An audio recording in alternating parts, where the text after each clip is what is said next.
Gördüğünüz Regal markalı paltarıya müştərinin şikayət o ki, baraban səsi getdik, gətirdik, söktük, qoyduq, baxdıq, açdıq, içinə gördük. Nədir? Qazan üç qulağı içində qırılıb, ağır yüklənməkdən, çox yüklənməkdən qırılıb. Paltaryanınızda səs varsa vaxtında düzəltdirin. Əgər indidən səs gəlir, sonra üç qulaq qırılır.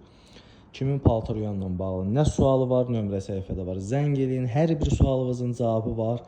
Amma sual var. Məsələn, oturmuşsan boş bekar evdə. Elə deyirsən, biz zəng eləyim, Suay ilə danışım.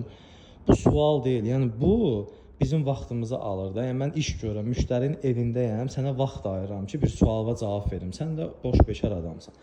Yox, paltaryanın bu gün problemi var. Dayanıbdır və sənin doğrudan da bir şikayətin var ki, səsi ilə radiostopuz nə ola bilər? Qısa net zəng eləyim, mən sizə cavablar verəcəm. Yəni ki, mən də iş görürəm, çox adama qısa net cavablar verirəm, görürəm narazılığı ilə, deyirəm, yəni mən müştərinin evində iş görürəm.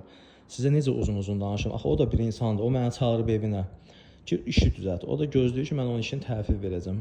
Ona görə ciddi olan, problemi olanlar net zəng eləyin, suallarınızı verin, cavablarınızı alın, sizə kömək eləyəyin. Özünüzə yaxşı baxın, 15 il təcrübəli usta nömrə səhifədə var. Kimə lazım olsa direktdə yazmayın, çünki yazılanda mən çox vaxt görə bilmirəm, cavab vermirəm direktdə. Ancaq WhatsApp və zənglərə cavab verirəm həmişə.